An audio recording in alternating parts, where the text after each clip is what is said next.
Brian knows some of the presentations that are being made, but there are three he doesn't know about, and this is the first one. I would like to introduce a former club kid, Amy Tanguay Tardiff, to come on up and talk a little bit about Brian. Amy?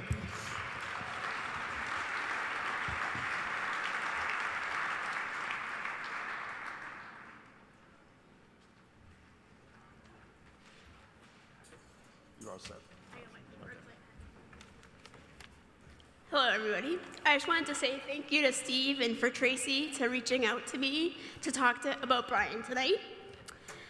So my name is Amy, and I was a part of the Boys and Girls Club 8 years, and I worked as a staff member and at the summer camp. And that was about over 15 to 20 years ago, so it's been a while. I have so many reasons to be thankful for having been a member of the Boys and Girls Club, and having met Brian is one of those reasons.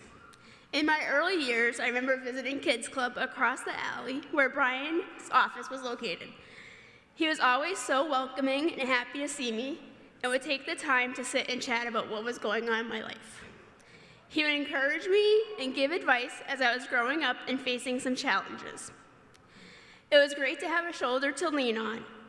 Brian was compassionate and caring, even reaching out to my family when I had surgery during middle school to see how I was doing. That is the kind of individual Brian is. As a member, Brian always encouraged and inspired me to volunteer.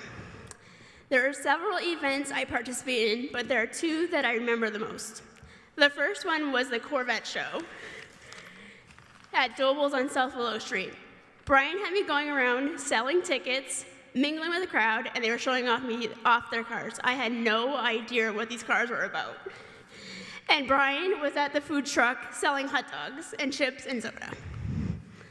The second event was the annual golf tournament.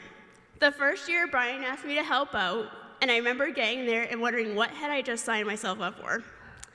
I had never been to a golf course since I was told that the miniature golf course at Mel's did not count.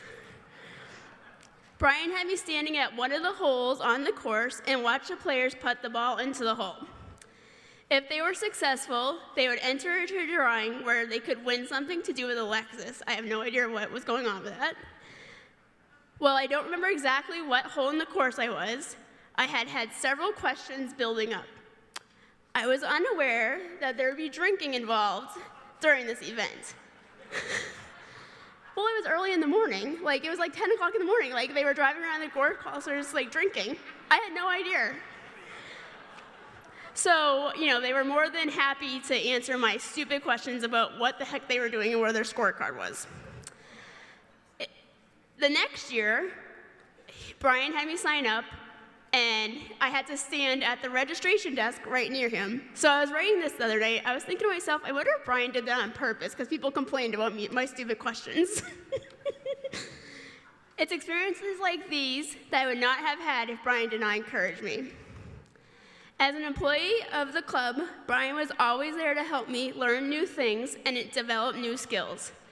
He was a great role model for thousands of children, and I loved watching him with the kids every day.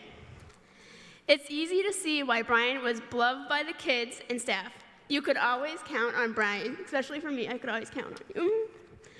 After leaving the club, I have stayed in touch with Brian more than when I was a member. He has been a gracious host to my unannounced club drop-ins and meet for lunch for a few times to catch up. It's just like old times when you meet up with Brian.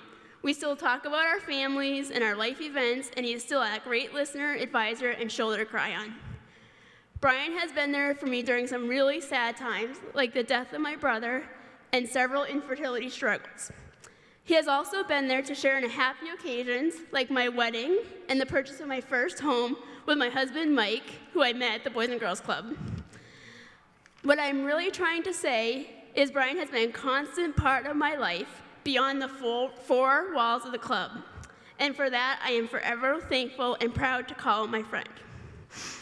Even though I have a feeling he will not be able to stay away, Mike and I want to wish Brian the very best luck as he takes his well-deserved retirement.